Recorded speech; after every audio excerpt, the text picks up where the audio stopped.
Welcome to a special edition of Politics of It All podcast. Now, this is in anticipation of the KCL Politics Party Political Debate, and today we have the leadership of KCL Labour. Welcome, guys. Thank you. In July, the Labour Party returned to government after 14 years of Conservative Party rule. How was the evening for you? Well, it was great. We were both, I think first word that comes to mind is tiring. We were both at the count up in Harlow. The Labour gains kept coming. It was great. It was a great feeling. Yeah, just sat there watching Labour gain after Labour gain. Kind of brings back the whole Tony Blair thing of like, oh, come on, you have to give the Tories some seats. That you have to let them win at least one. And I think they did win one somewhere or other. But yeah, it's a pretty good night all round. Pretty good, yeah. Looking at that, you obviously campaigned for Labour members. What drove you to join the Labour Party itself, and what drove you guys into student politics to advocate for Labour on a wider stage? Well, I personally joined after the 2019 election. Seeing how badly we lost made me want to get involved, and I didn't want to just sort of stand idly by and just let it happen again. Wanted to play whatever small role I could in trying to get us a Labour government in the next election, which we now have. I think, because I don't differ too much in the reason why I got involved. So if I focus on student politics, why did we get involved? Why did I get involved in student politics at KCL? Well, students, it's no secret, are some of the most active people in terms of politics. They have the most time on their hands. They're the most engaged because often or not they're focusing on these subjects in their degree or just through general interest. So there's that absolute opportunity on campuses to make sure that you can use that momentum, that engagement, that activism to actually deliver something pretty meaningful, pretty powerful. So why did we get involved in KCL Labour? Well, to make sure that there is that kind of some may disagree, but I think KCL has a fairly strong right-wing base. So making sure that there is that equally strong left-wing base on our uni. Yeah, and after essentially a year of turmoil in society, changes of leadership halfway through the year, how do you feel the start of this year has been, and are you enjoying the roles? Yeah, it's I think when me and Callum stood for election to be the co-chairs of KCL Labour, we really just wanted that kind of presence back on campus. We wanted to make sure that we were bringing in speakers, that we were holding these events, that we didn't know when the election was going to be when we stood for election. So if that were the case, make sure that we were actively campaigning, and we won government, but we're still going to be out at the end of this month campaigning in Kensington Bayswater for the new Labour MP there to make sure that that MP is supported. So that's what we wanted to deliver, and I'd argue that we've had a fairly good start to the year. I don't know if you've got any different. Yeah, I think that it's been really good. Highlights personally, I think the Neil Kinnock event was our first speaker of the year. Great article on Raw News as well. Yeah, it was very good, and it was a really good event. And I think we're very happy with how it's gone. And our main thing was that we wanted to have an event every week, and we're now having multiple events each week. So it's been a strong start, I think, and hoping it carries on for the rest of the year. Now, to continue that strong start, you'll want a strong performance in the debate, but you are probably missing two things that your predecessors had to their advantage. One, you have previously been in opposition, and now you're in government for the first time during the debate. And two, you probably had the majority of the room on your side. After a few controversial policies, how are you going to handle those two challenges of defending your record? I think if I can just go to the first point about how we're not in opposition anymore, so we can't just spend the whole time from the sidelines attacking the governing party. Well, to an extent, I actually reject that, because a lot of the stuff that we're having to do, well, I say we very colloquially there, that a lot of the stuff the government is having to do is very much based on the inheritance of 14 years.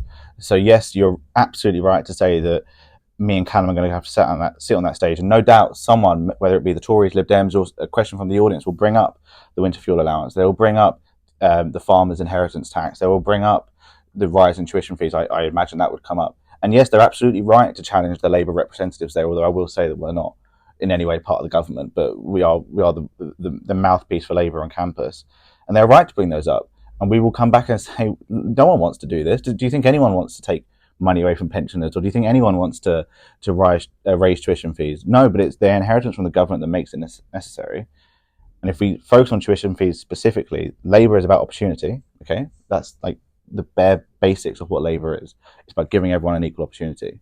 And we can't say, as a party, as a movement, as government, that we are giving students opportunities if there's no universities there for them to go to. And that is the case if tuition fees don't rise.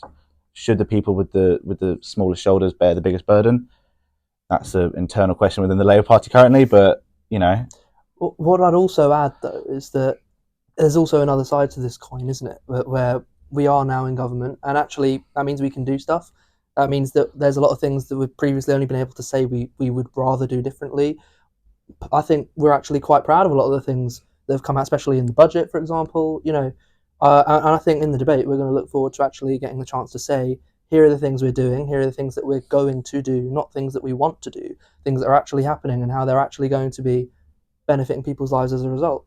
Yeah, so sort of go on to that record then. So are you happy with the government's performance so far? Has it lived up to your expectations? Do you have a favourite policy? And are you slightly disappointed by the sort of the freebies scandal that seemed to taken up so much of the media time? I'd look at this freebie scandal as a bit of a non-story. I think with the last government, you got so used to every single week a new scandal. There's been a bit of a vacuum with that. So I think it's absolutely right to as you said, to criticise your government if you don't agree with what it's doing. It's a democracy. It's a free country after all. If we're talking about things that we're proud of, I mean, I actually think so. I know it was 100 days in October, so we must be nearing on 120, 130 days in government. Okay, in those 130 days, what have you seen? You've seen banning hereditary peers in the laws that has just passed. We're recording this on a Tuesday, and it passed on a Monday. Okay, that's massive constitutional reform to clean up politics. You've seen the nationalisation of the railway bills to bring down prices. That's not like an abstract thing. Students who have to go home outside of London will see cheaper railway fares. You've seen the introduction of VAT on private schools, which is going to mean that a lot of students have just left secondary education or sixth form or college. Those institutions that you've left are now going to have funding, because money is not going to be diverted to the rich private schools. It means every single school in this country will get a fair opportunity to deliver outcomes for kids. We've got an incredible record, and I just think, it's up to people like us in the debate to put forward that record. And people, much like elections, people in that room will have the opportunity to decide as to whether or not we put forward a legitimate case and whether or not the Tories have, successfully thrown their toys out the pram, and then they can make that decision themselves. And so, by focusing on those policies, is that how you square the decisions such as to means test the winter fuel allowance, to raise tuition fees? Is that how you square them with your ideals of equality and social justice? Because I think many people are struggling to see that it was a Labour government to introduce those measures. Well, I think what we'd say on that is that it is the outcome of 14 years of failure and poor policies from the Conservatives, that now, if we really want to have change that lasts, we can't just have sticking plaster politics. You have to have policies that will work in the long run, that will address things, even if they might be difficult to address now. It's imperative that we address them now, rather than just letting things get worse and worse and worse and doing what might be a bit more electorally beneficial to us, but actually is not beneficial to the country. Well, it's our election slogan, isn't it? Country over party. I suppose you can say that, and that's brilliant, maybe. But Labour's polling has fallen from 34% on election day. It's down to 28% now, just 1 point ahead of the Conservatives. Reform are up to 19%. On a communications level, what does Labour need to do to earn that second term, or is it just planting seeds in a garden that they'll never really get to see? Well, I think on that, I'll bring in the famous quote that says, polls are nice that you treat them like perfume. They're nice to smell. Don't ingest them, right? Like, I think what you're seeing from the Labour government, and whether or not this is true and whether or not it's a strategy that will work, will remain to be seen, and it remains with the electorate. But I think you'll find that they've learned the lesson from the Blair years, where Blair always says that the tough decisions that he knew he had to make, he didn't make quick enough when he had that strong majority, when he had that strong popular support. And so the actual fundamental, foundational changes that needed to happen never took place, which is what I think you're seeing with the Labour Party currently. But what do we do in order to secure the next term? Well, we start a decade of national renewal. Our manifesto that we were elected on is absolutely incredible. Votes for 16-year-olds, GB Energy, a 1.5 million new council home or houses in England. That affects people like us in this room, affects every single student on this campus. Those are the things that voters will see at the next election. They'll go, oh yeah, maybe they weren't just like, I don't know, throwing parties in Downing Street and whatever they got up to in the last 14 years. Certainly not any, constitutional change or anything like that. Yeah, and I mean, a week is a long time in politics. As you've already said, we've been in government for just over 100 days now. Over the next parliament, over the next four and a bit years, we're going to hopefully see these policies come into fruition, and we will see the tangible benefit as a result of that. And I think that is what's going to impact people's votes in the next election a bit more, rather than what's happening right now. I suppose there was a centre-left government, a social democratic government that came in 2021 in America, said a lot of the same things, increased government spending, increased investment on infrastructure projects, very similar to the Reevesian approach, and they're making very much the same claims. Once people's lives start improving, we're going to get the votes, we're going to get the second term. What can Labour learn from Donald Trump's victory and from the Democrats' defeat this year? That strategy didn't seem to work. Well, I think it's a similar issue actually to why the Tories might have struggled in the election earlier this year. You can't say that the economy is doing well if people aren't feeling it, but I would add that we have a very different system to the United States. We will be able to get a lot more done in this next couple of years than the Democrats were able to, because of the nature of our systems of the legislative and how government works. So I imagine that we will not necessarily fall into exactly the same trap, but there are definitely lessons for us to learn, to not ignore the issues that are staring us in the face, and to not ignore what voters are actually feeling, especially in their pockets. And I mean, on that, a lot of MPs in government currently will say this government has no choice but to be good. It has no choice but to be incredible and revolutionary and change people's lives, because the failure option is opening the door to reform. It's opening the doors to some kind of weird Tory reform, either literal coalition or kind of electoral coalition, whether, standing joint council or whatever. That's what you're opening the door to. And so if this party doesn't succeed, if Labour doesn't succeed in government and wins another term, it means that what is currently probably going to be in a year's time the last bastion of centre-left liberal democracy in Europe or in the Western world, well, that will also go to whatever is rising in the seats like Clacton and Great Yarmouth, and South Basildon and East Thurrock. That's what we're giving way to. So, I'm not a policy maker. I don't have all the keys to the next election in my hands, but we have no choice but to win. And that's what Neil Kinnock said at our event. That young people have no choice. So I encourage any student on campus, get involved in the Labour Party and help keep out Reform and the Tories from the next election. So a spotless performance is required. In that note, do you agree with the Foreign Secretary's past comments that Donald Trump is a woman-hating, neo-Nazi, sympathising sociopath? I don't think it should be controversial to make comments against someone of a very different ideological party. I mean, the Labour Party's sister party in America is the Democrats. That's no secret. We are not of the same ideological tradition as Donald Trump. People can say all sorts of things in opposition, as we did last year. We sat in the debate last year and made all sorts of nonchalant comments about the Tories and what they were saying. But now we find it very, very different when we go onto that stage, and we will have to defend policies that we've already spoken about, but also perhaps reflect on things that either Keir Starmer or the Labour Party or whoever have said in opposition. And the fact of the matter is it's two different kettle of fish. In opposition is very different to being in government. And in government, you have to balance a lot more than simply the media attention, because that's what ultimately those comments were about. And I know I also certainly welcomed Sadiq Khan's comments after election night, particularly about how London is open to everyone and is a safe space, and particularly safe space for women. And I think that it is, as you say, it's not wrong to criticise views that we are completely opposed to, and ideologically we're just a completely different end of the aisle.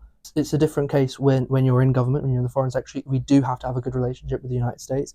That's in our interests. And I think actually we shouldn't necessarily look at comments made years ago. We should look at comments that are being made today. And actually what we're seeing is a very diplomatic approach by the new government. And I think that they are making the best of the situation.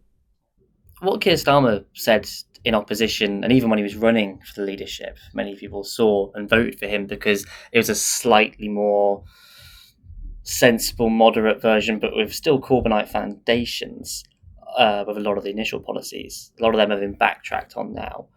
Could you just explain to people watching, people listening, what do you believe Starmer's decade of national renewal really means? And, okay, the first 5 years can be fixing the Tories, whatever. What does the next term look like for you? What would you want to see a Labour government do? So for me, 10 years, I mean, I'd like to see more 15, 20 years, but we can get to that in 10 years' time.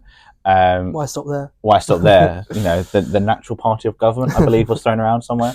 You know, the tail end of a Labour government, I would like to see education massively change to what it is now. Comprehensive schools, the best in the world. You know, a national curriculum that not only delivers good exam results, but holistic education, so that children understand socially, culturally, politically, and educationally what they need to do to be a good citizen and have a good job and succeed in life. That's what Labour is about, opportunity. I'd like to see a university system that isn't hell-bent on digging into our pockets and squeezing every last penny out of us while delivering substandard degrees. That's what a Labour government is going to deliver. I'd like to see energy bills actually affordable for students instead of just these sky-high bills that you can never hope to pay without your mum and dad's money. I'd like to see a fair system of student loans. I'd like to see student housing, a fair market. You know, that involves a lot more kind of public ownership of certain goods. And yes, I can already hear the Tories calling me a Trotskyite. And believe me, you'd be the first person in the world to call me a Trotskyite. But that's not some kind of away with the fairies left-wing idea. It's just the politics of hope, which we saw with Obama, which you saw with Blair. And I will probably be the first to say it at KCL, but I think you'll see with Starmer. And I mean, on that, you know, these policies, building 1.5 million houses, it's a radical policy. You know, taking the railways back into public ownership is a radical policy. Votes to 16 is a radical policy. These things are happening. They're starting to happen now. And whilst we are having to make difficult decisions based on the record that's been left by the Conservatives, what we're seeing is the beginnings of this decade of national renewal, and what we'll hopefully see by the end of it is a Britain that is a much better place to live, and people's pockets will see that. You seem to be well versed on the lines for the debate. Are you nervous at all? I don't think so. I think that we're quite Relish it? Yeah, I think we do. Yeah, we're quite looking forward to having a good debate with the Conservatives and with the Liberal Democrats about what we disagree on, and there are some things that we will agree on as well. But about ultimately what our visions are, how we want things to be. And I think we know what we want to say, and we know what we want to do. Yeah, I mean, you know, neither of them have particularly strong records. So the moment they turn to us and start pointing fingers, well, believe you me, our fingers are bigger and pointier. So bring it on. Fighting talk. And in that vein, could you round up the other parties, the Greens, the Lib Dems, the Tories, in just 3 words? I think you had a pretty good... I think I know what I want to say. I think, was it unfit, unserious, and unrealistic? Yeah, I think I'd just echo that. I mean, I'll save the expletives for the debate. Very good. Very good. Well, thank you guys so much for coming on the show, and I hope you guys enjoyed listening and watching. Thank you very much.